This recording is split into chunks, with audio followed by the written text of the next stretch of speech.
los fiscales Pérez y Vela deciden excluir de la investigación penal a los funcionarios brasileños de Odebrecht, a pesar que el delito estaba aprobado. ¿Cómo pudieron firmar un acuerdo sobre delito tributario si no tenían la competencia? Si los obligados o los que tienen la facultad no fuimos convocados, donde SUNAT detecta ya el delito tributario.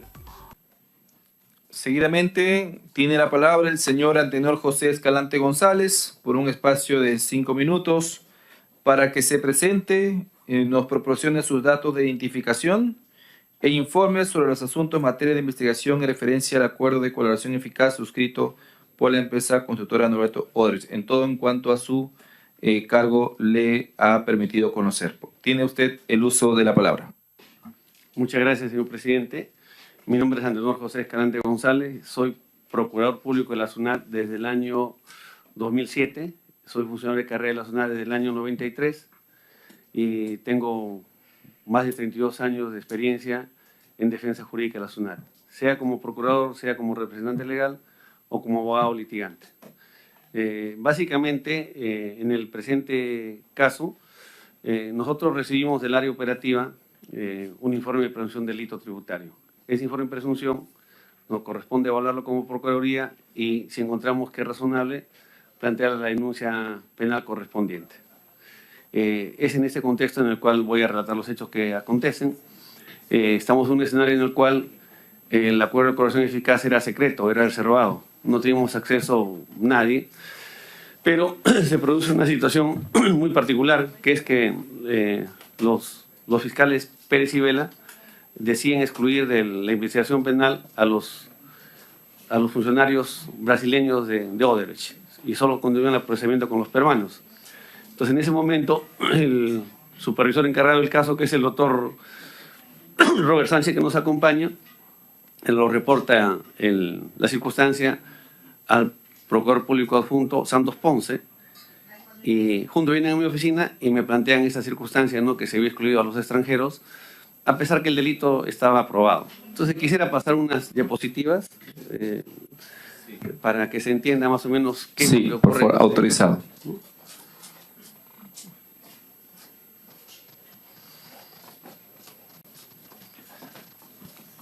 Estoy acá. La tercera, por favor. La tercera, vamos de frente a la tercera.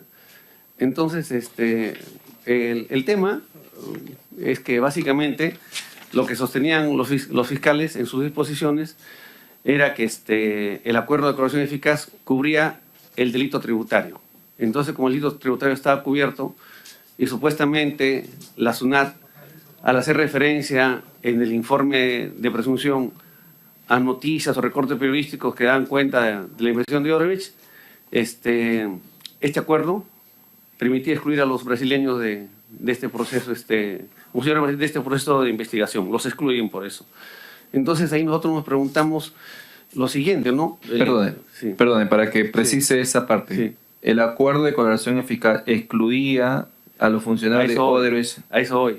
No hacerles el proceso por el tema tributario. Ese punto voy. Como dije al inicio de mi presentación, el acuerdo era secreto, entonces no había cómo saberlo.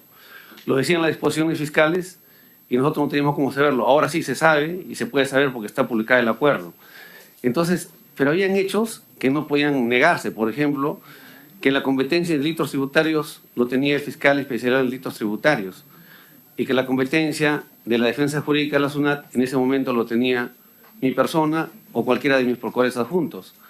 Y obviamente el fiscal en delitos tributarios no habría participado en la firma de ese acuerdo, ni nosotros tampoco, ¿no?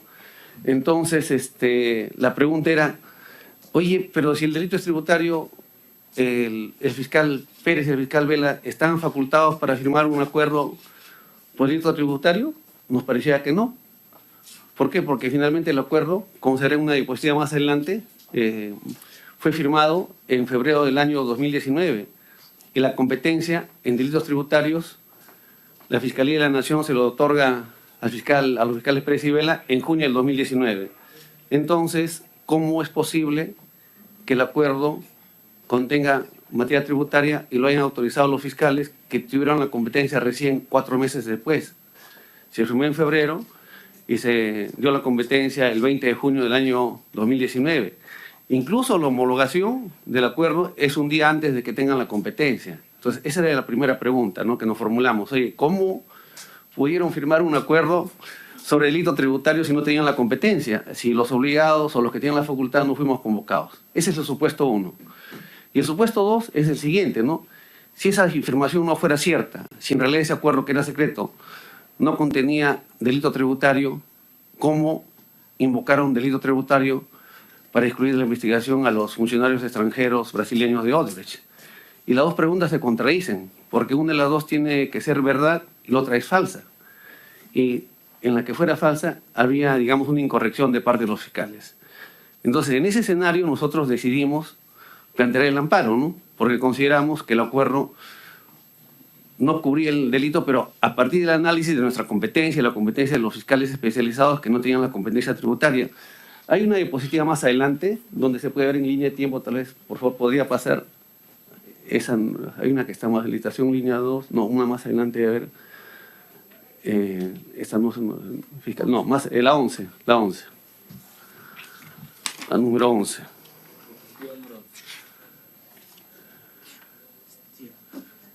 Ahí se ve claramente, ¿no? Mire, la firma del acuerdo de colaboración eficaz fue el 15 de febrero del año 2019, la homologación fue el 17 de junio del 2019. Supuestamente este acuerdo contenía, según los fiscales, materia de delito tributario, pero la competencia reciente la asignan con esta resolución el 20 de junio del 2019. Entonces, si es cierto que el acuerdo contiene defraudación tributaria, ¿cuál es la base legal que le permitió al fiscal y al procurador anticorrupción firmar un acuerdo sobre el delito tributario que está en la competencia del fiscal Vizcarra, especial en delitos tributarios, y en la competencia de mi persona? Entonces, eso nos permite explicar por qué hicimos la demanda, ¿no?, esta línea de tiempo. Ese es el primer hecho que creo que debe quedar claro. Y hay otra circunstancia, por favor ubiquen la diapositiva, donde ellos dicen que la SUNAT no ha hecho la determinación sobre la base de lo actuado en la fiscalización, sino que lo ha hecho sobre la base de supuestamente unas pruebas que están dentro de la acuerdo eficaz y que eran vedadas, que no se podían utilizar en contra de ellos. Perdón, la denuncia penal fue contra Odebrecht. Contra los funcionarios de Odebrecht. Y los funcionarios de Odebrecht, peruanos y extranjeros. Ok. Lo excluyen únicamente a los brasileños, lo dejan a los peruanos. Eso es el acuerdo. Sobre la base del acuerdo, diciendo que el acuerdo, como había una colaboración eficaz de estos señores, comprendía delito tributario. Pero como le digo, si comprendía delito tributario, ¿cómo los fiscales firmaron ese acuerdo si no tenían la competencia? La competencia la tenían, lo tuvieron 4 meses después. Ese es el primer punto. Y el segundo punto que ellos dicen es que la SUNAT habría utilizado pruebas prohibidas que están en la colaboración eficaz, lo cual, de un primer análisis, tampoco es cierto. ¿Por qué? Porque hasta ahora creo que esas pruebas son secretas, nadie tiene acceso. Lo que hizo la SUNAT es que la auditora de SUNAT referenció algunos recortes periodísticos que daban cuenta de un esquema de sobornos, de coimas, pero lo determinante para establecer el delito tributario fue la fiscalización, que es preexistente al acuerdo de colaboración eficaz, y en el cual, en un cruce de información, se pidió a Odebrecht el acuerdo de consorcio. Entonces, el acuerdo de consorcio establecía unos determinados porcentajes. Vamos a la diapositiva número 15, y en la práctica los porcentajes no se respetaron, ¿no? Ahí está la diapositiva. Tenían un 33% Graña y Montero, y Odebrecht tenía un 67%. Entonces, cuando SUNAT fiscaliza, detecta que Odebrecht tenía un porcentaje mayor. ¿Y eso cuál fue el motivo determinante de ese reparo? El cruce de información y el acuerdo que entregó dentro de la fiscalización el consorcio a la SUNAT. Entonces SUNAT dice, bueno, acá hay un enriquecimiento, hay una renta de parte de Odebrecht porque pactan 33,67 y al final Odebrecht se lleva 87. Entonces ese es el incremento que se sustenta en el contrato que entregó Odebrecht a la SUNAT en la fiscalización, que establece el delito. Ahí está el delito. Pero si usted va a las resoluciones de Pérez y Vela, ellos dicen que se sustenta no en esto, sino en los recortes de periódico que citó incidentalmente en el informe la auditora. O sea, citó el contexto, pero dicen que eso es lo determinante, que son pruebas prohibidas. Pero no dicen cuáles son las pruebas, porque las pruebas hasta ahora creo que no son de acceso público. El contrato sí, pero no los medios probatorios, salvo que me confunda. Al menos SUNAT nunca las tuvo, ¿no? Entonces, esos son los dos extremos, en resumen, de los motivos por los cuales planteamos los procesos de amparo. 3 procesos de amparo ante el Poder Judicial que siguen en trámite, pero nuestra posición es que en ningún momento nosotros hemos usado pruebas que constan en los procesos de colaboración eficaz, porque simplemente no hemos tenido acceso, por más que en sus disposiciones fiscales los fiscales señalen que esto es así. Ese es más o menos el resumen, dado el tiempo que me ha dado 5 minutos, de los motivos por los cuales SUNAT planteó procesos de amparo. Y quiero destacar que este proceso de amparo, ya lo he dicho, parte de que quien detecta este tema es el doctor Jensi Sánchez, que me acompaña, que es el supervisor, pasa al procurador adjunto, que es el doctor Santos Ponce, y luego a mi persona. O sea, es que viene desde abajo hacia arriba. O sea, fue un acto detectado por el supervisor que tenía a cargo el proceso penal. Muchas gracias. Muy bien, muchísimas gracias. Bien, ahora procedemos a hacer las preguntas para que usted pueda dar más detalles en cada uno de estos procesos. Doctor Escalante, entre enero de 2017 y marzo de 2019, los fiscales del equipo Lavajato lo contactaron o citaron en algún momento a usted o a algún otro funcionario de la Procuraduría de la SUNAT para conocer si Odebrecht tenía algún caso por delitos tributarios en agravio de la SUNAT. Le voy a explicar, es exactamente al revés.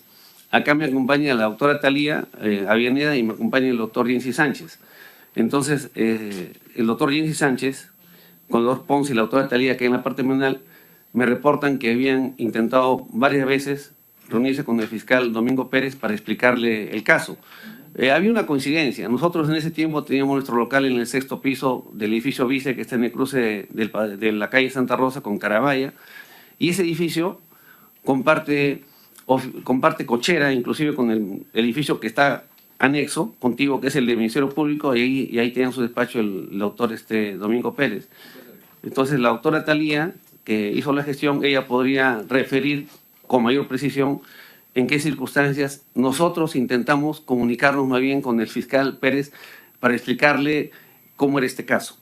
Justo por eso es la presencia de ella, para que explique. Bien, doctora Talía, por favor, para que se incorpore a la mesa. Doctor, usted no se... Sí, acostado puede sentarse la doctora. Sí. Se presenta, por favor, y nos precisa ese detalle. Buenos días. Mi nombre es Ángela Talía Avellaneda, soy abogada de la Procuraduría de la Supervisión Penal Tributaria. Respecto a la consulta que se nos indica, efectivamente la supervisión penal trató de acercarse tanto a la Procuraduría ad hoc del equipo Odebrecht y a la Fiscalía Lavallato. Tuvimos reuniones en un primer término con la Procuraduría. Se reunieron el procurador, el doctor Ponce, la supervisión, con quien entonces era el procurador Ramírez en ese entonces. Y de manera posterior también, y a raíz de estas denuncias, hemos tenido reuniones con la fiscal adjunta que trabajaba con el doctor Vela, a raíz del requerimiento de elevación de actuados que interpusimos en las denuncias penales generados por el archivo y la exclusión de del señor Barata en nuestras investigaciones. ¿Puede detallarnos cuántas veces se solicitó esa reunión? Si fue por escrito, por correo, oficio, carta. Se coordinó las reuniones de manera presencial. Me constituí a la fiscalía y solicité, porque las reuniones se tienen que agendar, fecha para que pudiéramos ir con el procurador, en el caso de la fiscalía. Y nos hemos reunido, me parece, hasta en 2 oportunidades, para explicar, como reitero, los argumentos de nuestro requerimiento de elevación de actuados. ¿Y esto quedó registrado en algún momento, sabe usted? Salvo las anotaciones de registro que llevan en las fiscalías, no se grabó. Ok, entonces, de parte suya, de la Procuraduría de la SUNAT, ¿no hay un correo o una carta donde se haya solicitado formalmente una reunión? No, se siguió el procedimiento regular para cualquier entrevista, tanto Ministerio Público como Poder Y Judicial. de parte de ellos tampoco hubo una solicitud de reunión. No, nosotros no hemos recibido de ellos solicitud. Ok, muchas gracias. Bien, doctor Escalante, por favor. Entre enero de 2017 y marzo de 2019, los fiscales del equipo Lavajato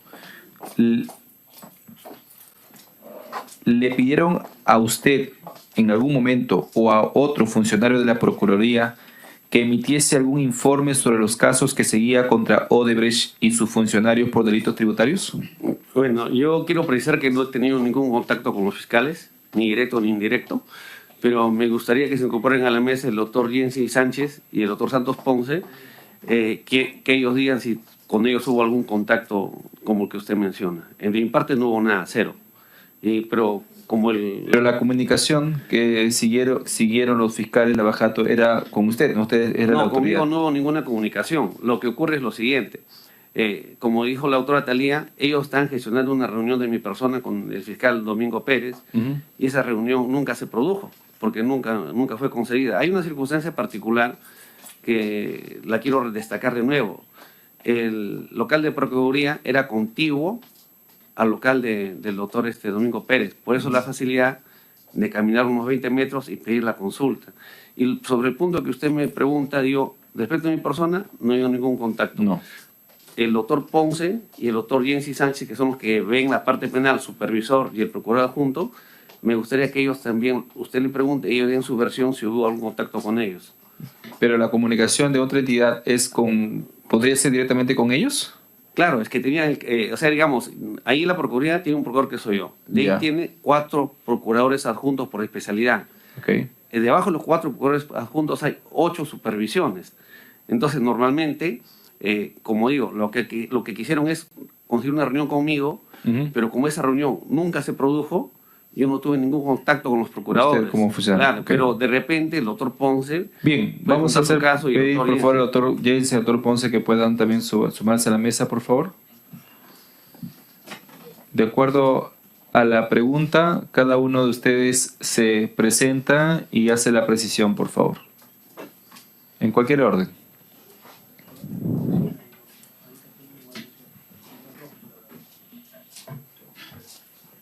Gracias, señor presidente. El suscrito Santos Ismael Ponce Fernández, procurador público adjunto de la SUNAT, encargado de los procesos penales, que en este caso estaba a cargo también del caso de Odebrecht.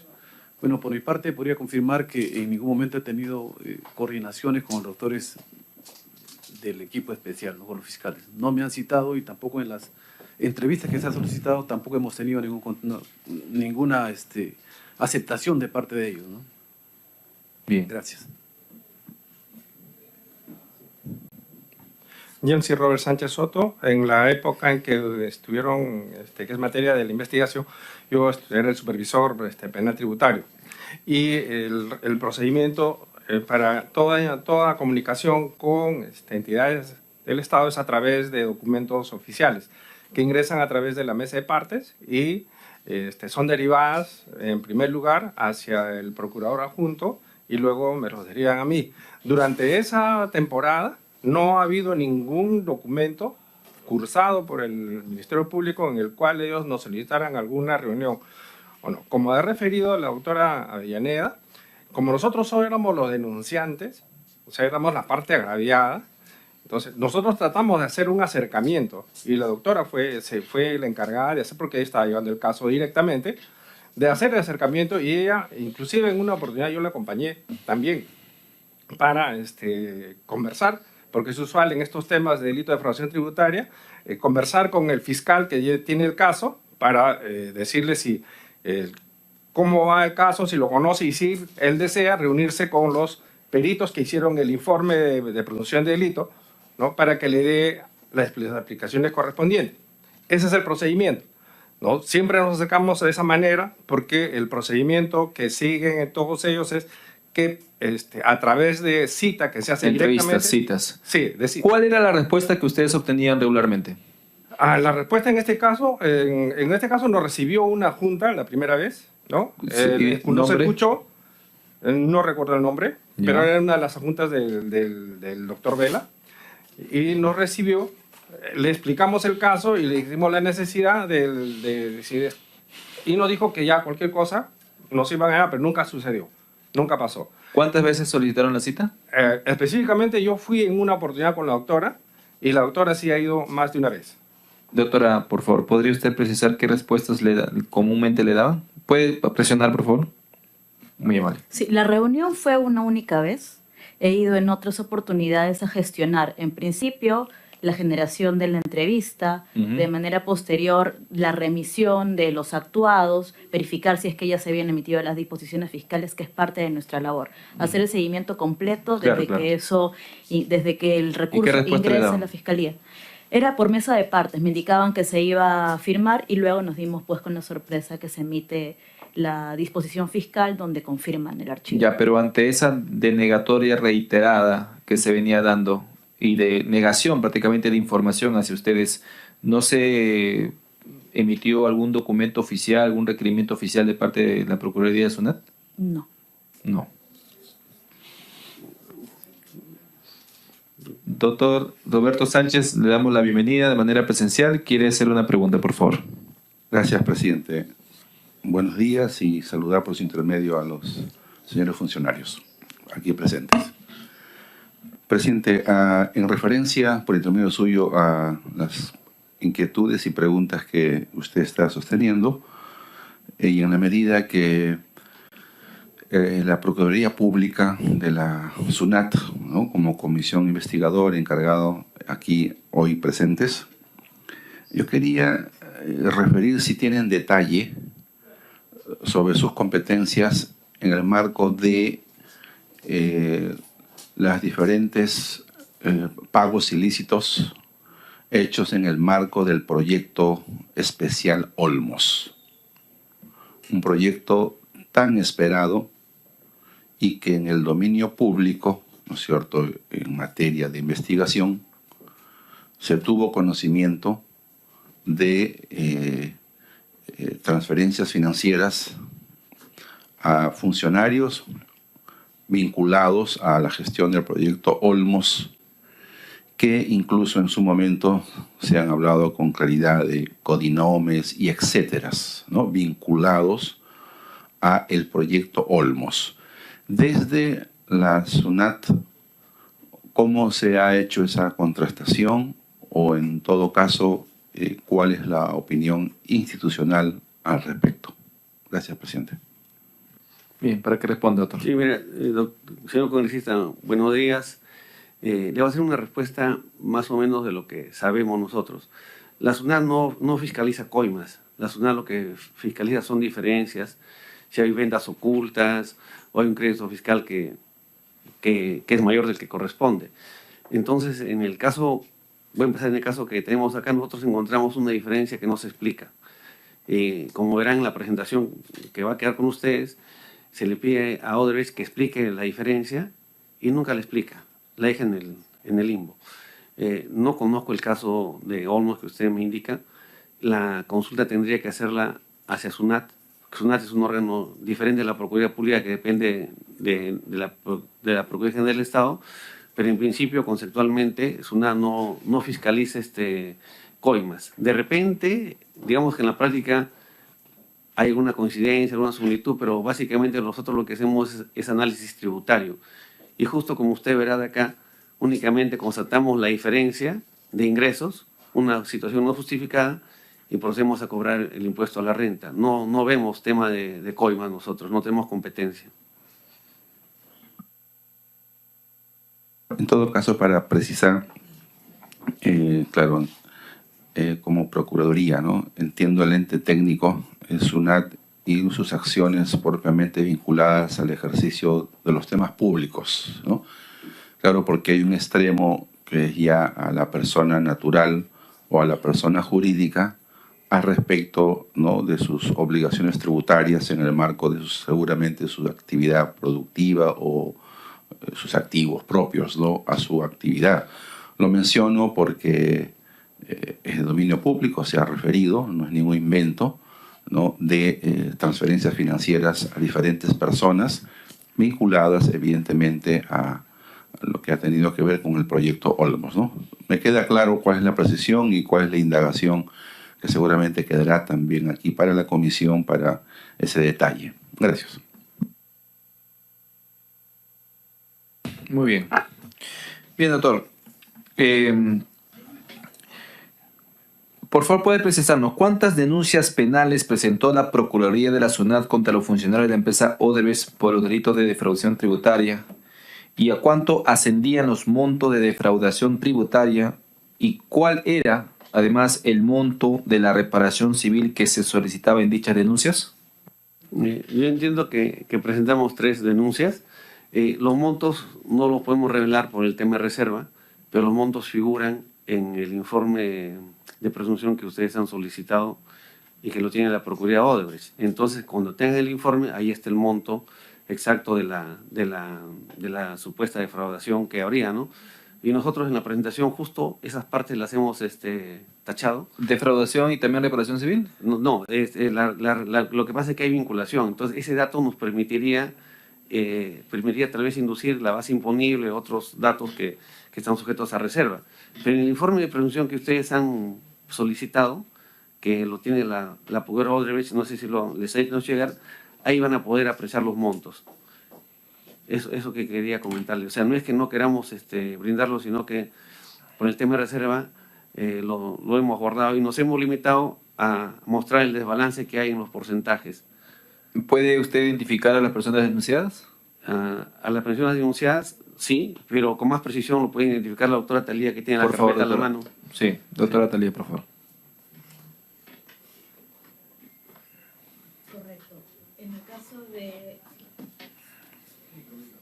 Correcto. En este caso se denunció a los señores Jorge Enrique Simoes Barata, Raimundo Nonato Trindade Serra, Antonio Carlos Nostre Jr., Hernando Alejandro Graña Acuña y Juan Manuel Lambarri Hierro. Muy bien. Doctor, ¿puede precisar, aunque no lo pueda decir el monto, que sí llegaron a calcular la reparación civil? Sí, justamente está en el informe de presunción, están todos los detalles, ¿no?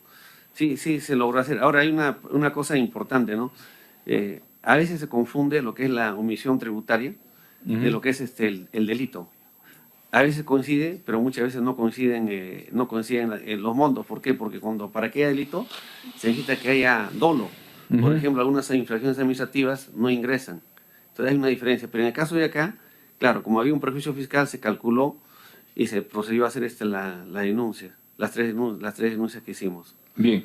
¿La denuncia fue solo por el delito de defraudación tributaria o fueron otros delitos No más? únicamente defraudación tributaria. Nosotros no somos competentes sobre otros delitos. Y lo que quiero reiterar y precisar, que básicamente esas denuncias tienen como un eje central en el resultado de la fiscalización y en la respuesta que da Odebrecht cuando entrega el contrato de consorcio, donde se ve que hay un porcentaje y cuando SUNAT hace la revisión contable de la empresa, encuentra una repartición diferente de porcentajes en la cual Odebrecht lleva mayor porcentaje que su par nacional. Ese hecho nada más es suficiente para entrar al tema del delito tributario. Se le pide que explícame por qué esta diferencia, y como consta en el informe de presunción, que no sé si les ha llegado o está por llegarle, Odebrecht no explica esa diferencia. Eso es suficiente para que haya delito tributario. El tema de si hubo o no hubo coimas, todo lo demás no es nuestra competencia y no ha sido motivo determinante del delito de defraudación La tributaria. diferencia del porcentaje es lo que motivó la denuncia que ustedes presentaron. Sí, por favor, si me podrían poner la diapositiva 15, creo que era. Entonces, creo que ese concepto hay que fijarlo, porque con eso es suficiente. O sea, ahí está clarísimo. O sea, no se necesita más. O sea, ni siquiera es difícil de establecer el delito, porque es contrastar lo que está en el contrato de consorcio, esos porcentajes, con lo que está en la revisión contable. Eso es suficiente. Entonces, a nosotros nos extraña. ¿Cuánto es el porcentaje en total que se estaba omitiendo? O en todo caso, la diferencia entre 3 y 3 20%. 20%. Entonces, ahí está, ¿no? O sea, por ese 20% le giran la omisión de renta, Y en eso se sustenta, la denuncia. Así es, eso es suficiente. Y ahí se calcula el monto de la defraudación tributaria y la reparación civil. Exacto, se calcula. Entonces, eso es suficiente. Entonces, esto es importante porque en sus disposiciones los dos fiscales no consideran este hecho. Doctor, precise por favor, Sí. ¿cómo llegaron a esta conclusión de que Odebrecht tenía más participación en el consorcio TEN Eléctrico? La participación está establecida en el contrato, en el convenio consorcio. Dice 6733. Cuando hacen la revisión contable, la SUNAT se da cuenta que la repartición no había respetado el contrato. Estaba en un 13 y un 87. Y creo que tienen una palabra de gastos adicionales, algo que utilizan, pero la SUNAT le pide que le expliquen. Y el contribuyente tenía toda la libertad de explicar por qué en la práctica, en su contabilidad, hay una repartición diferente al contrato y no lo hace. O sea, no responde, no justifica. Y como no justifica y tuvo la oportunidad de hacerlo, SUNAT le procede a girar la diferencia como renta. Ese es el hecho que nos ocupa. Entonces, no es cierto, como afirman en su dispositivo los fiscales Pérez y Vela, que el motivo determinante del delito de defraudación tributaria son que la SUNAT en el informe citó recortes periodísticos que hablaban de coimas de Odebrecht. Esto está en el informe, esto es el sustento del delito de defraudación tributaria y esta parte no se aprecia que se considere en los informes de los fiscales Pérez y Vela. Y este es uno de los motivos determinantes por los cuales nosotros procedemos a hacer la acción de amparo, porque todo está documentado. Toda la prueba salió de la fiscalización de SUNAT, que es preexistente al recuerdo de corrección eficaz. Creo que hay una diapositiva que permite apreciar esto. Morris, por ubica la diapositiva. Hay una que permite apreciar cómo es preexistente. ¿Se lo indican el número o lo proyectamos? Sí. El número, la 22, por favor. No, hay una, sí, pero hay una más. Hay una anterior. Fin de corrección eficaz. Bueno, acá está. Acá está la fiscalización. Esta es la diapositiva número...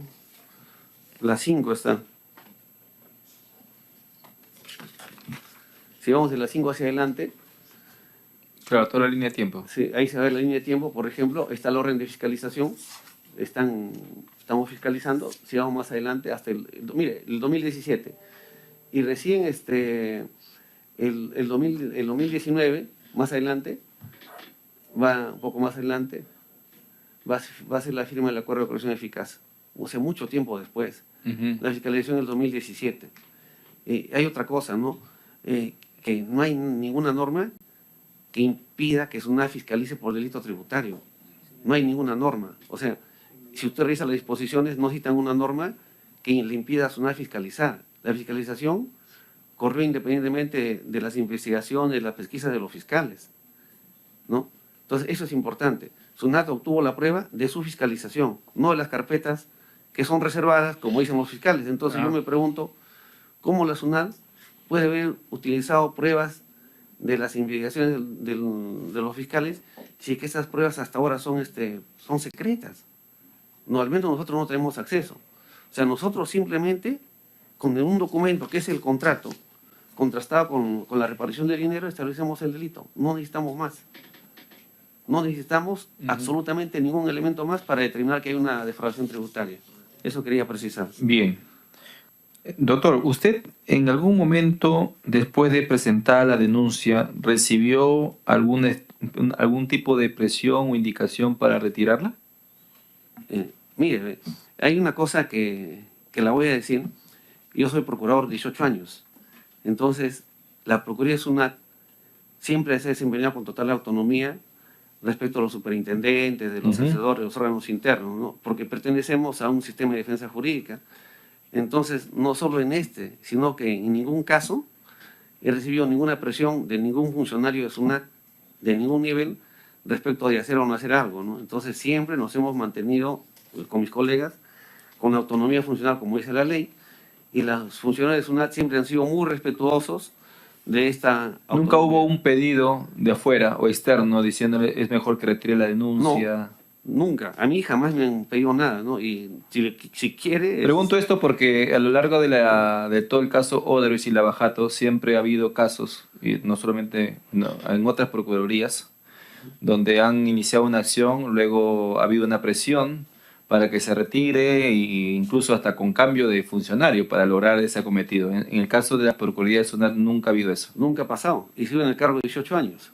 Bien. Nunca he tenido una presión. En este caso, si quiere usted, le puede preguntar a mis colegas, supongo que le van a responder lo mismo que yo. No ha habido ninguna presión. Y inclusive cuando interponemos los 3 amparos, ni siquiera... Esa fue decisiones autónomas. Autónomas. En 2019, Perfecto. cuando interponemos los amparos, ni siquiera le comunicamos o le consultamos a los órganos internos de SUNAT. Lo hicimos cuando optaba la autonomía. Tampoco le consultamos al Consejo de Defensa o a la Procuraduría del Estado, porque si bien regulan la parte normativa, la parte sancionatoria, el procurador, de acuerdo al 47 de la Constitución, es autónomo. Entonces, la figura del procurador no tiene jefe. Entonces, ¿a quién le pido autorización si no tengo jefe?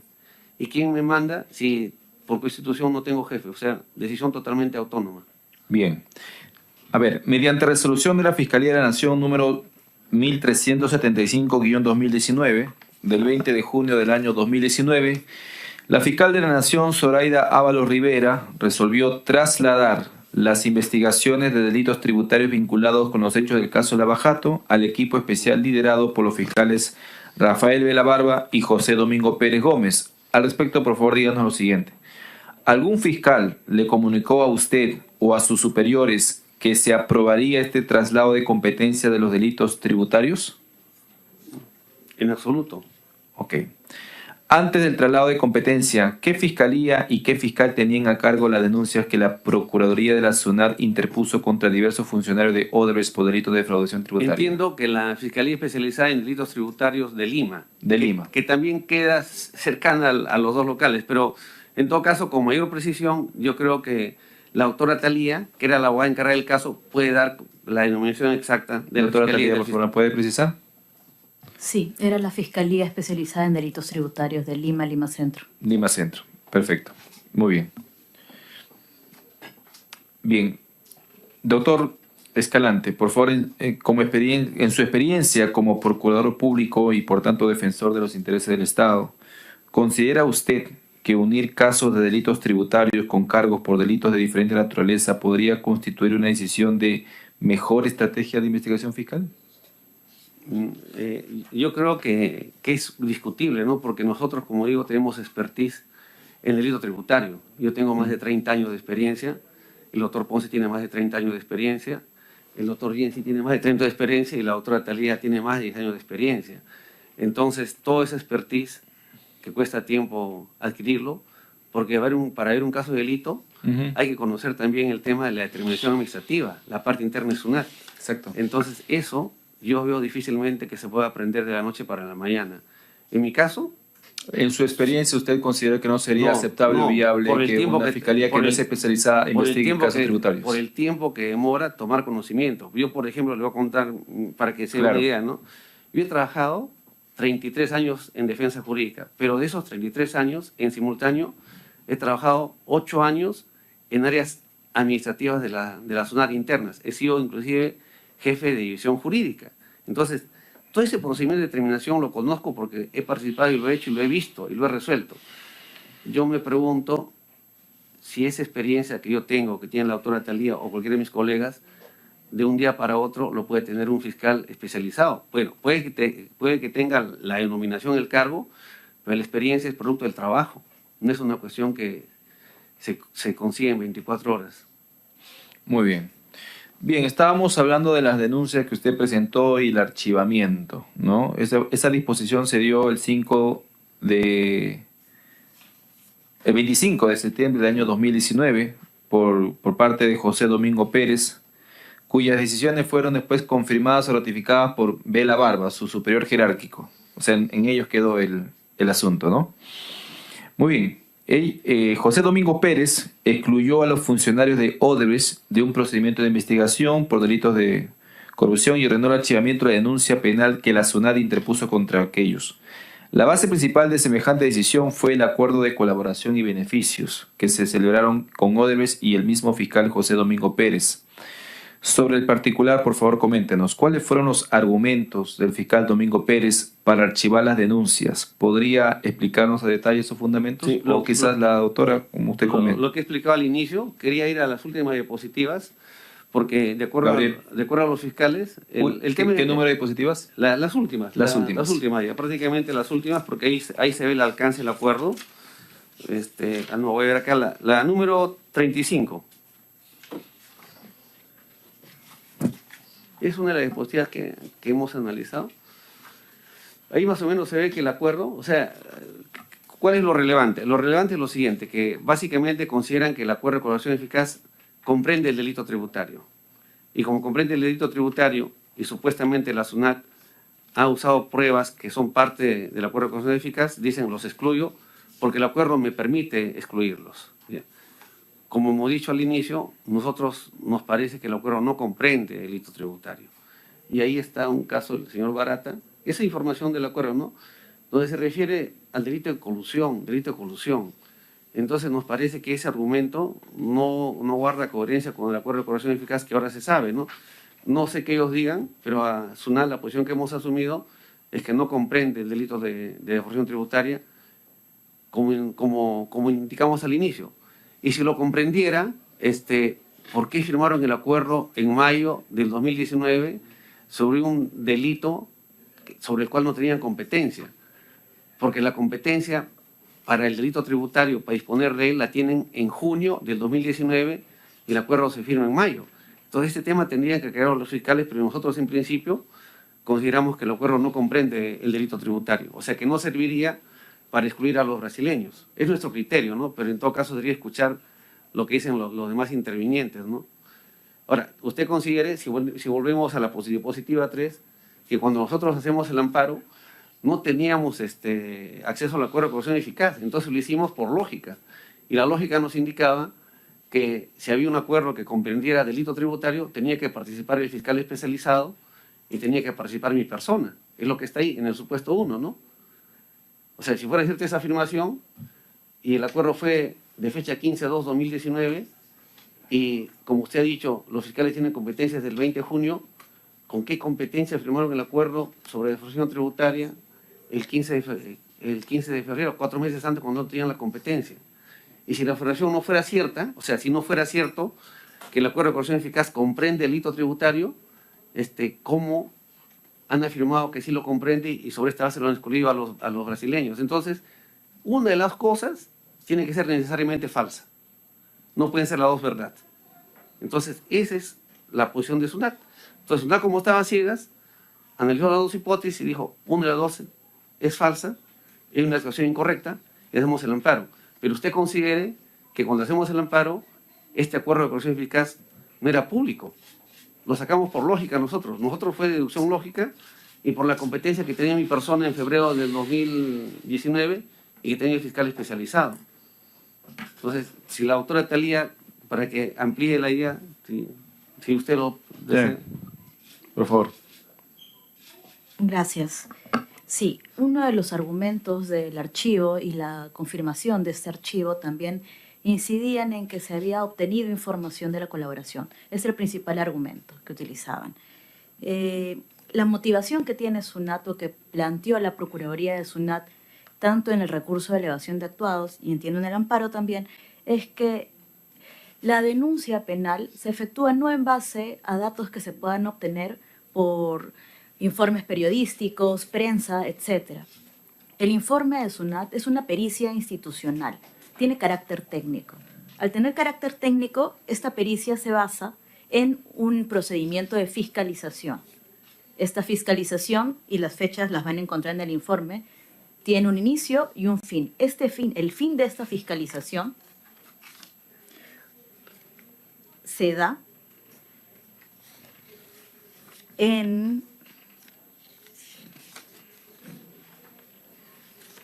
a través del requerimiento final de la fiscalización. Ahí es que concluye y ya están todos los hallazgos que pueda tener SUNAT y a través de los cuales se puede plantear una denuncia penal previa emisión del informe de indicios tributarios. El requerimiento final se da el 20 de junio del 2008 y cuando inicia este procedimiento de fiscalización Esto inicia el 13 de febrero del 2017, aproximadamente un año, en que SUNAT solicita documentación al contribuyente, el contribuyente la presenta, SUNAT analiza y ahí es que se efectúan los hallazgos para determinar o no si hay defraudación tributaria. Quisiera con la ley del presidente pasar 2 diapositivas, la número 13. A ver, por Ahí favor. se puede ver.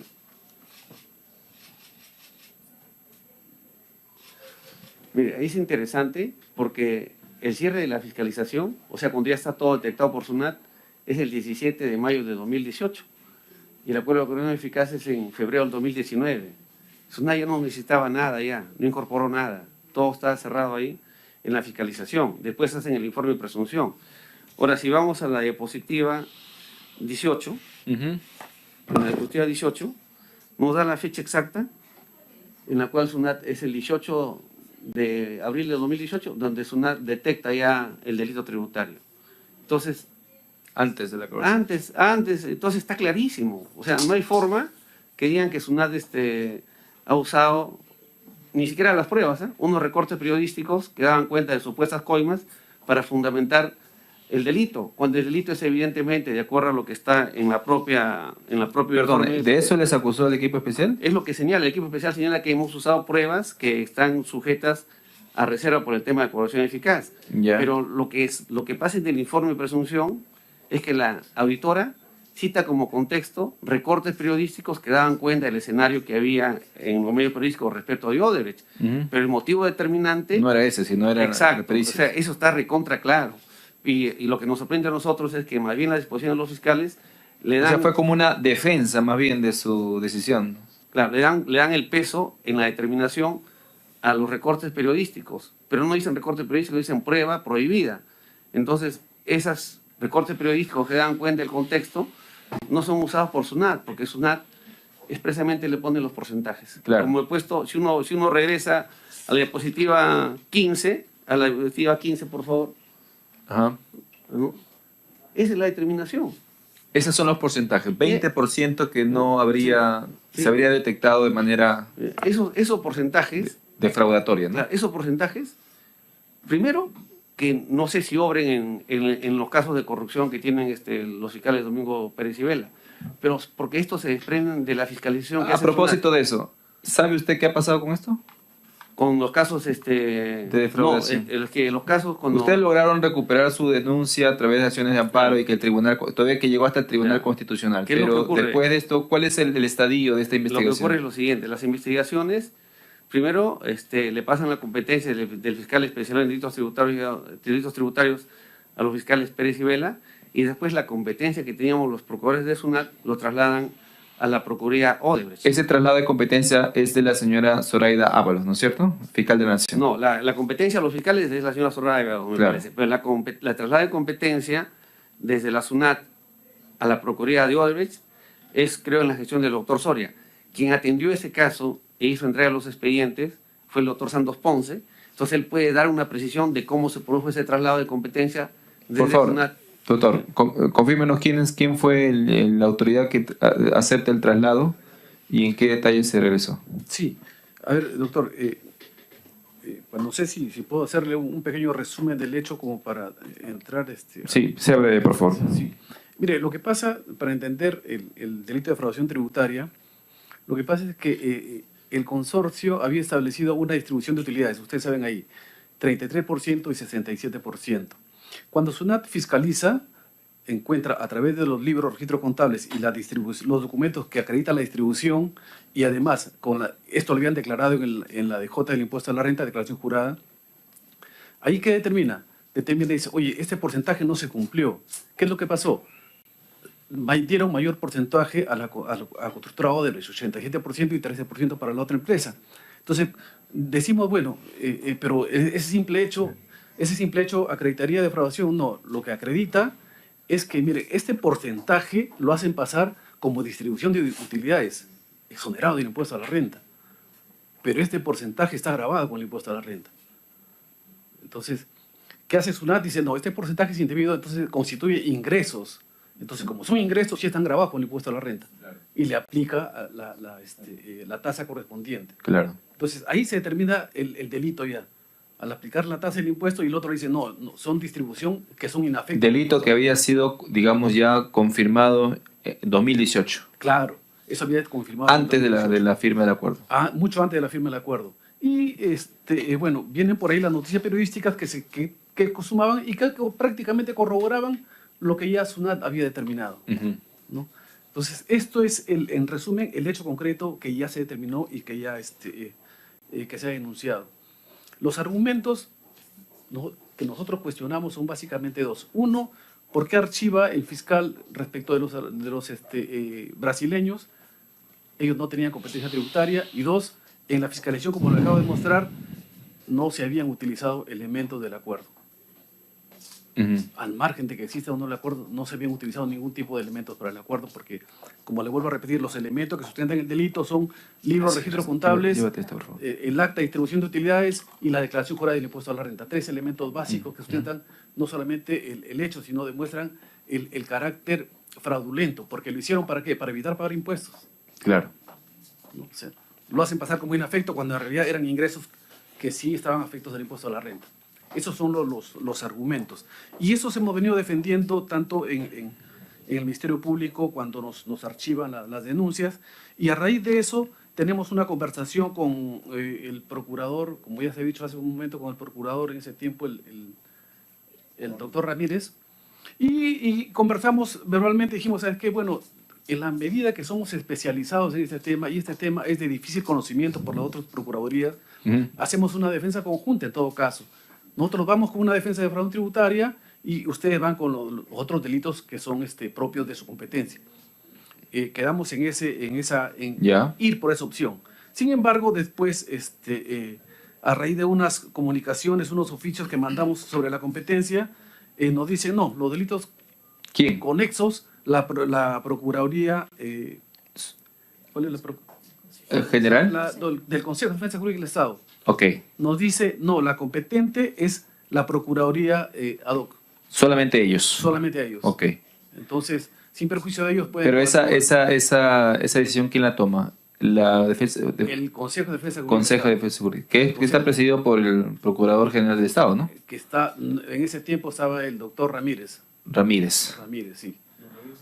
No, Ramírez era el procurador ad hoc. No, sí, cierto. Soria. Estaba, Soria creo que estaba, no recuerdo exactamente. No, Okay. no tengo los documentos a la mano en este momento, pero podríamos ubicar. Ese detalle nos va a interesar, por favor. Sí, Daniel Soria. Daniel Soria. Sí, Daniel Soria. Ya, perfecto. Él decide trasladar entonces la competencia exclusiva al equipo, a la Procuraduría ad hoc, especializada, ¿no es cierto? Así es. Ok, bien, tenemos una pregunta de la doctora Gladys Echaíz, por favor. Tiene usted el uso de la palabra, doctora Gladys Echaíz. Gracias, presidente. Uno de los declarantes ha hecho referencia al amparo que presentaron como consecuencia de haberse comprendido a los delitos tributarios en el acuerdo de colaboración eficaz. A mí me gustaría que nos precise el presidente en qué juzgado y qué juez fue el que conoció dicho amparo y, de ser posible, el número de su registro y fecha de presentación. Que nos precisen cómo se resolvió, si fue materia de apelación, qué sala lo conoció y qué es lo que resolvieron. Eso es en cuanto al amparo. En cuanto a las reuniones que tuvieron con los fiscales, me gustaría que precisen con qué fiscal o individualicen con qué fiscal se reunieron y cuáles fueron los argumentos que justificaron en ese momento el hecho de haber celebrado un acuerdo sobre una materia que no estaba comprendido dentro de su competencia funcional. Bueno, creo que lo de la denuncia de la evasión tributaria ya explicado. Me gustaría, en cuanto a ese tema del amparo, por ahora. Señor presidente. Muy bien, muchas gracias, congresista Gladys Echaíz. Doctor Escalante, por favor. La información que pide respecto a los amparos, la doctora Echaíz está en la disposición 43, pero pues, con la venia del presidente, tal vez podría incorporarse a la mesa el doctor Morris Benavides, quien tiene a su cargo los procesos, y explicar la diapositiva. ¿sí? Constitucionales, ¿no? Constitucionales, sí. Muy bien, doctor, por favor, ¿puede 43. incorporarse a la mesa? Se presenta y explica el detalle de la diapositiva número 43.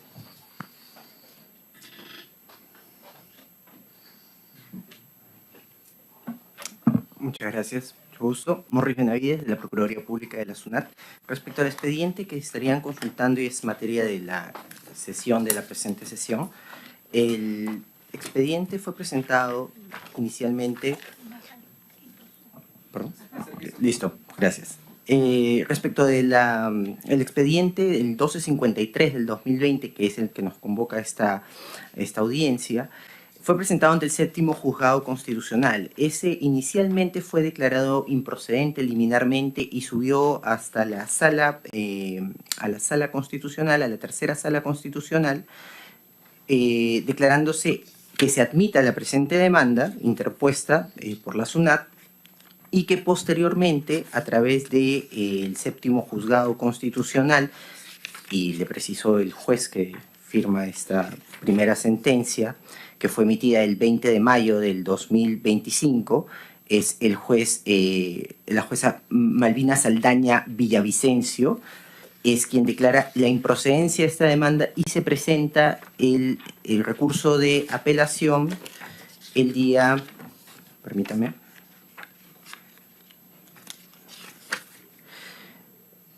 el 30 de mayo del 2025, y este recurso se encuentra pendiente de calificación para su elevación ante la sala correspondiente.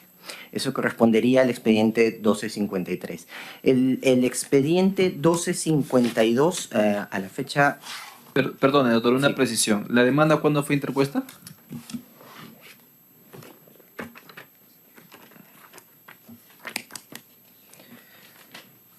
...5 de marzo del 2020, en el expediente 1253-2020. Y la sentencia es recién de mayo de 2025. Sí, cuando se presentó la demanda inicialmente, la demanda fue rechazada liminarmente. Eso tuvo una calificación y se elevó a la sala correspondiente. Una vez que sube a la sala aplicando el nuevo Código Procesal Constitucional, ordena la admisión de la demanda y por ello se convoca a las contestaciones y el trámite irregular que generó que se emita la sentencia que hablé del 2025, ¿no?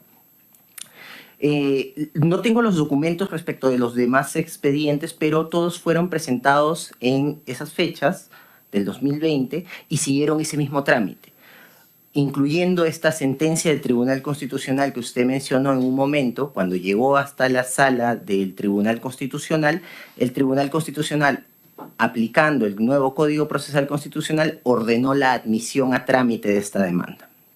Fueron 3. fundamentos de forma, entonces. Sí, solo fueron fundamentos de forma, en ninguno hubo un pronunciamiento de fondo respecto del caso. Ok.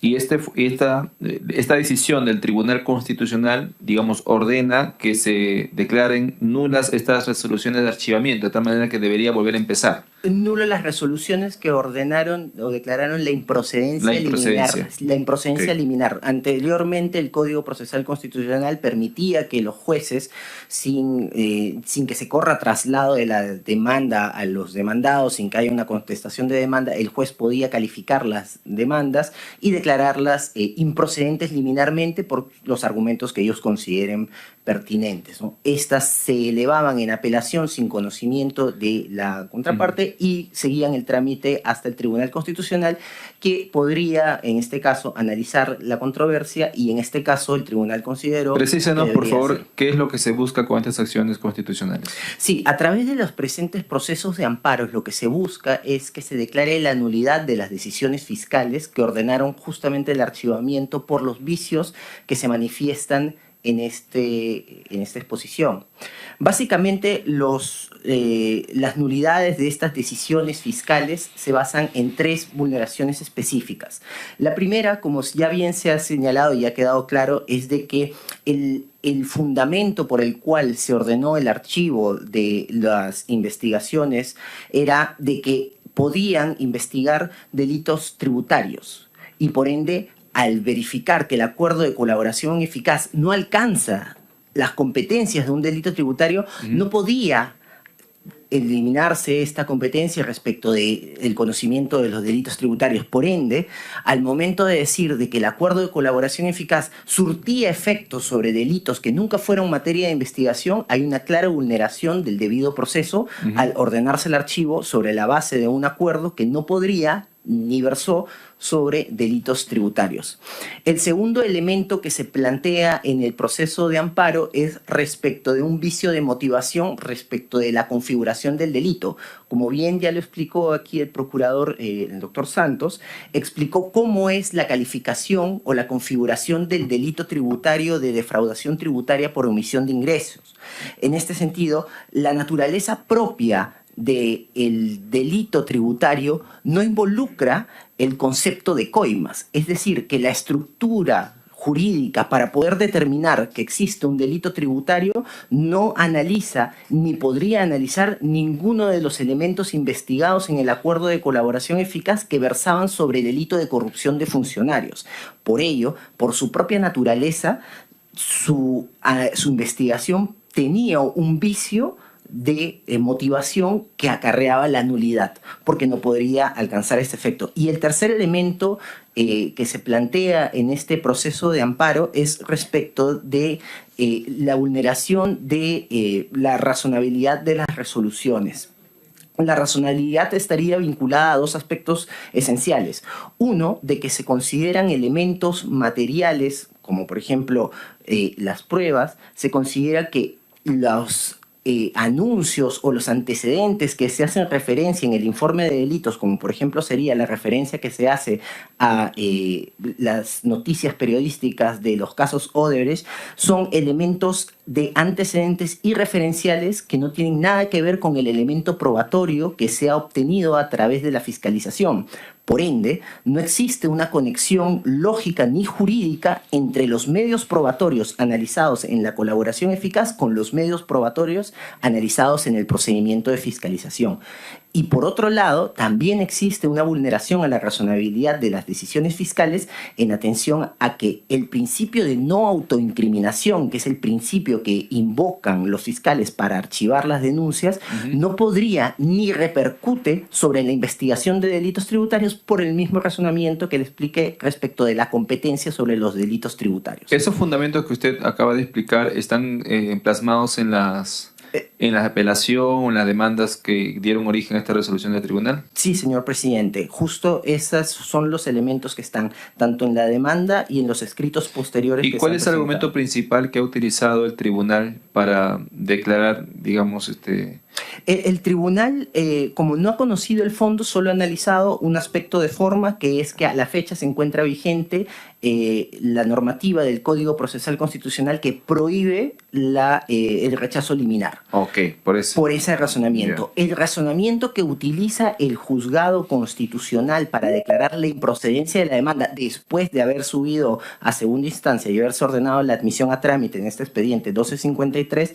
es básicamente de que el análisis que se ha hecho respecto del archivo es correcto, o sea que su motivación es válida. Y lo único que hace es copiar textualmente lo que dicen las decisiones fiscales sin analizar ninguno de nuestros elementos que le estoy exponiendo en este momento y que hemos expuesto en nuestros escritos. O sea, después que el Tribunal Constitucional decide sobre el tema, el juzgado vuelve a persistir con su archivo. Sí, quiero precisar de que en este expediente, el 1253, el del 2020 que le estoy exponiendo, sube a la sala y utiliza el mismo argumento que utiliza el Tribunal Constitucional para ordenar la admisión a trámite, es decir, la vigencia del nuevo Código Procesal Constitucional. Y sobre la base de esa argumentación es que la tercera sala constitucional en este expediente ordena su admisión a trámite.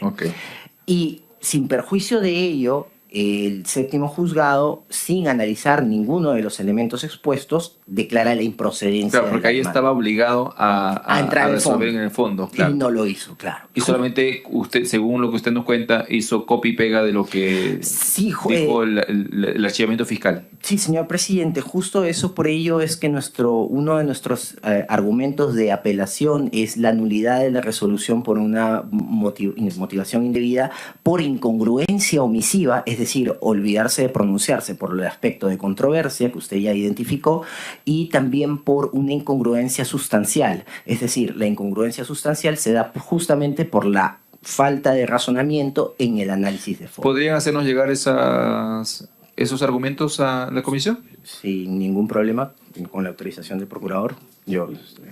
Quisiera hacer una acotación. Sí, doctor Escalante. Quiero hacer dos acotaciones técnicas, ¿no? Todo lo que ha explicado mi colega, el doctor Morris, se resume en un concepto. El efecto fáctico de las disposiciones fiscales que hemos comentado es que se ha impedido o se ha negado el acceso a la justicia al Estado peruano. No hemos podido, Por favor, ahonden en eso. No hemos podido perseguir el delito tributario respecto a los señores brasileños porque los fiscales de facto nos han negado el acceso a la justicia. Ese es el resumen. ¿Y usted cree que en esta actuación que ha sido lesivo para el Estado peruano, a su entender, también tuvo mucho que ver la decisión del ex procurador general, señor Soria? Es que el doctor Soria lo único que ha hecho es le ha trasladado la competencia a una procuraduría no especializada en delito Pero claro, tributario. pero si el señor Soria hubiese decidido que ustedes hagan la defensa conjunta, hubiesen tenido mayor participación. Evidentemente el fundamento técnico sería mayor y sería mucho mejor la defensa del Estado peruano, ¿no? Porque tendríamos un especializado en delito tributario que serían mis colegas que me están acompañando, el doctor Ponce. El doctor En ese Sánchez. sentido, doctor Escalante, le quiero hacer la siguiente pregunta. De no haberse archivado dichos casos, ¿no? La Procuraduría de la SUNAT habría podido cobrar el total de la deuda tributaria, por ejemplo, con el dinero obtenido por la venta de la hidroeléctrica Chaccha, que fueron cerca de 520 millones de soles. Creo que son dos temas diferentes. El tema de Chaglia ha ido en la parte administrativa, no ha ido en la parte penal. Acá estamos hablando de los hechos que hemos relatado. Hay una cosa que creo que es importante. Sobre Chaglia, quien le podría dar información sería la propia SUNAT. En eso no hemos tenido participación nosotros, no tenemos información. Pero hay un hecho importante. Mire, cuando nosotros planteamos la demanda, por una cuestión lógica, el año 2019, no había el acuerdo de colaboración eficaz, no era público, era secreto. Sale, arriba un proceso de amparo, pero ahora, y esto es importante, los jueces de primera instancia y jueces superiores que están viendo los procesos de amparos ya cuentan con el acuerdo. El acuerdo está en los expedientes. Entonces ellos ahora, con fundamento, revisando el acuerdo, pueden establecer si los argumentos de SUNAT son los correctos o si los argumentos de los fiscales son los correctos. O sea, ya como no hay el secreto, ya los jueces no pueden excluirse de dar un procedimiento sobre el fondo, razonablemente, porque tienen el acuerdo. Eso creo que es un hecho que cambia el panorama. Ya no es el análisis lógico de la SUNAT, sino el acuerdo, y ahora pueden contrastar si lo que dicen los fiscales es cierto, y lo que dice la SUNAT, exacto, es cierto, ¿quién tiene la razón? En todo caso, Sí. dejemos de lado Chaccha. Si se hubiese, digamos, respetado y no se hubiese archivado las denuncias, digamos que la SUNAT habría podido cobrar esta deuda de Odebrecht. Esta deuda que está en depresión tributaria, hay un elemento que le hemos expuesto que yo creo que es una proyección que puede ser como no ser, posiblemente hubiera tenido un amparo en la justicia penal peruana. ¿Por qué? Porque como se ha explicado, la comisión del delito está acreditada con un documento obtenido en fiscalización y una diferencia de porcentajes que va como dividendo después. Pero la probanza no es difícil. Y además, cuando ustedes ven el informe de presunción, hay una parte en la cual consta que la SUNAT le pide a la empresa que explique la diferencia y la empresa no lo explica. Entonces, razonablemente, si no lo explicó en fiscalización, tampoco lo iba a explicar en el proceso penal. O sea, guardó silencio sobre esa materia. Posiblemente, más que el dinero, creo que hubieran condenado a los funcionarios brasileños por la comisión del delito de defraudación tributaria. Ahora estamos en un escenario, no sé cómo va a ir el proceso, en el cual únicamente los condenados van a ser posiblemente, si el caso se defiende bien, los peruanos. Esa es la diferencia. Más que el dinero, usted señala que el delito, el archivamiento se dio con respecto a los funcionarios brasileños. Sí, exclusión De ellos, ¿no? Y en el caso de los peruanos, ¿cómo va? Están, como hicieron el traslado de competencia, entiendo que la procura del caso Odebrecht lo tiene a su cargo este proceso. No sé el Estado. No sabe usted el Estado. Tal vez el doctor Ponce, ¿No se ha que tiene escuchado comunicación con ella, puede tener algún detalle adicional. Doctora Ponce, ¿usted ha escuchado en qué caso va? Doctor Ponce, perdón. ¿Cómo va ese caso? Porque no nos hemos enterado de qué ha pasado. Sí, no tenemos conocimiento exacto. Se le ha cursado un oficio pidiéndole el estado actual de los procesos que se le ha hecho traslado. ¿Se ha pedido un oficio? Le hemos mandado un oficio. ¿Desde cuándo fue ese oficio? Reciente le hemos mandado este mes de julio. ¿Mayo? ¿Podría hacernos llegar ese documento, por favor? Copia o si no por correo también. ¿Sí? Sí, tengo ¿Y todavía no recibió respuesta usted, doctor? Todavía no, es reciente. O sea, a la fecha, la propia Procuraduría de la SUNAT no sabe qué ha sucedido con este caso. No tenemos el... Porque, claro, les quitaron la competencia y ustedes, digamos, en su función de salvaguardar los intereses del Estado, están solicitando información. Le hemos solicitado información, sí, así. Por acá tengo el oficio, copia del oficio. O sea, no hay ninguna comunicación con ustedes de parte de la Procuraduría. No somos competentes. Entonces, Señor presidente, si me permite. Bien, doctora Gladys Echaíz, tiene usted la palabra, por favor. Gracias, presidente. Solo para hacernos quedar con las precisiones o los hechos claros. La Fiscalía especializada en caso Odebrecht, a la fecha que ustedes conocieron de los casos e incluso antes que se resuelva o se aclare el acuerdo, no tenían competencia funcional para conocer de los hechos tributarios o delitos tributarios, ¿verdad? Es una conclusión. Sí, para que precise... doctora, perdón, continúe. Eso es demostrable solo con la constatación o verificación de las resoluciones que determinan la competencia de esos fiscales, ¿verdad? Bien, corremos traslado para que se precise, ¿o no?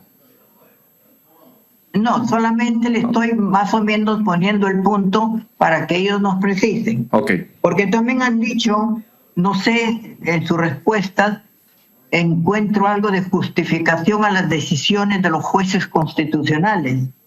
Sin embargo, parecería, no lo sé, que han evadido pronunciarse frente a las normas y principios procesales claros respecto a la competencia funcional, que es fácilmente demostrable, ya que de acuerdo con su demanda y los argumentos que ustedes han esbozado, no estaban entrando al fondo del asunto, sino viendo de que se había asumido una competencia y se había decidido sobre hechos que no correspondían a la Fiscalía efectuada en el caso Odebrecht. ¿Es verdad? ¿Me equivoco? Eso es lo que quiero que me confirmen. Muy bien. Corremos traslado, doctor Escalante. La diapositiva 8, por favor. Bien, diapositiva 8. Esa nos permite contestar la primera pregunta de la doctora, ¿no? Efectivamente, la 8.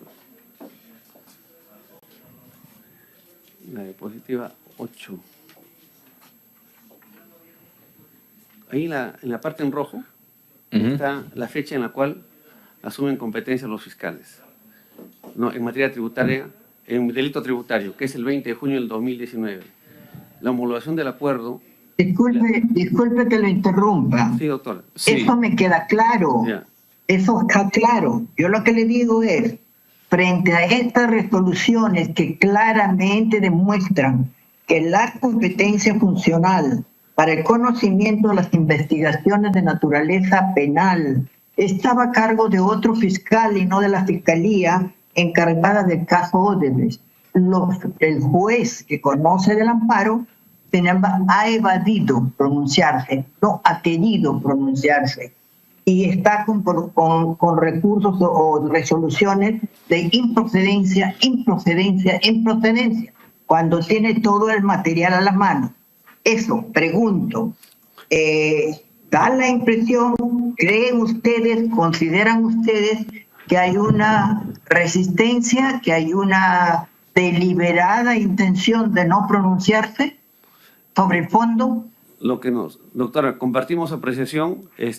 Lo cierto es que lo que usted manifiesta es cierto. Los jueces constitucionales han tenido todos los elementos para declarar esos 3 procesos de amparo fundados sobre el fondo. Y no lo han hecho, y se han ido por el tema procesal, ¿no?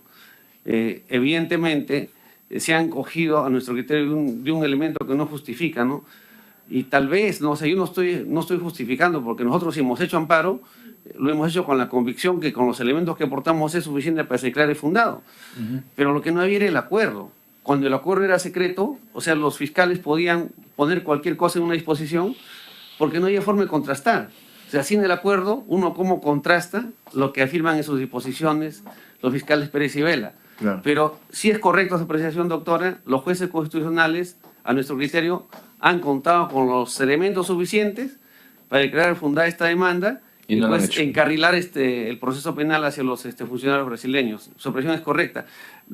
Hay una pregunta que hizo la doctora Sí. Chaiz, que está pidiendo respuesta, que la va a contestar mi colega Talía Villaneda. Sí, doctora Talía, por favor, para que precise. Sí, gracias.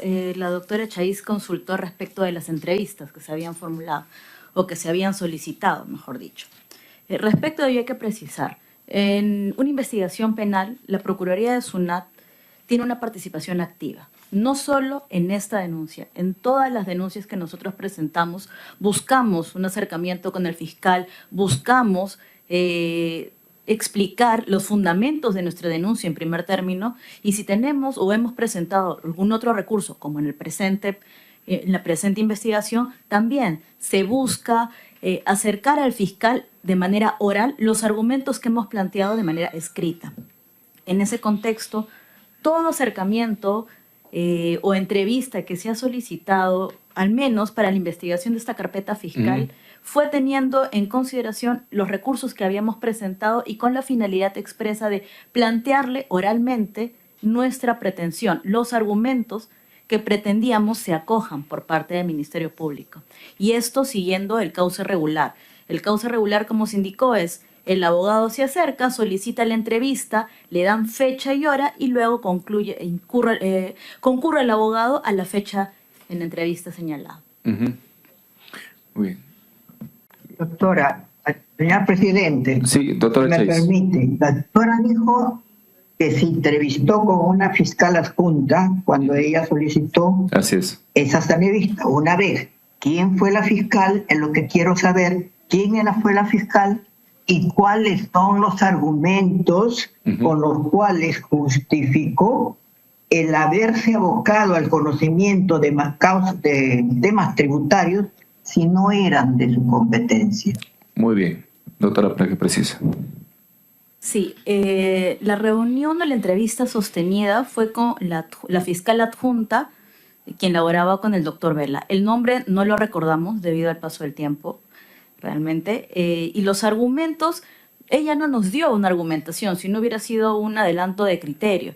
Lo que fue, nos escuchó nuestros argumentos y nos dijo que los analizarían y lo plantearían en la resolución, en la disposición correspondiente. Muy bien. Doctora Chaiz, ¿alguna otra precisión? No, doctor.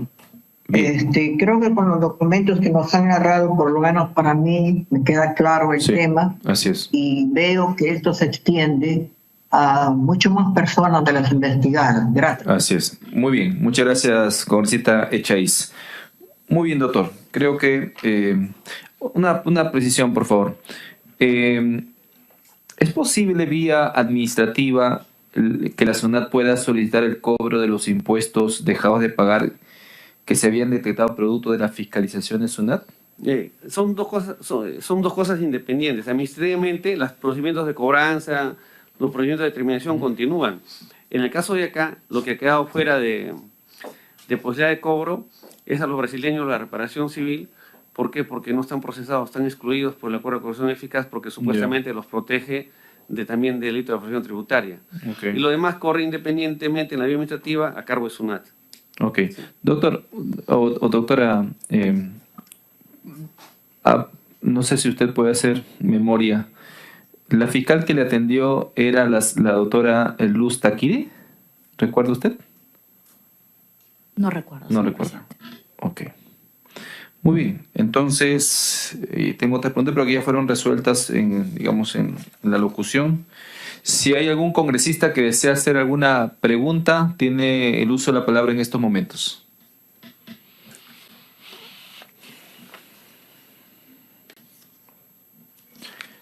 Muy bien. No habiendo más preguntas, se agradece la participación del señor Antenor José Escalante González y a sus funcionarios por absorber las preguntas de la presidencia de los señores congresistas. Finalmente, se le informa que puede usted abandonar la sala cuando lo considere conveniente. Le agradecemos su participación. Se suspende la sesión por breves momentos.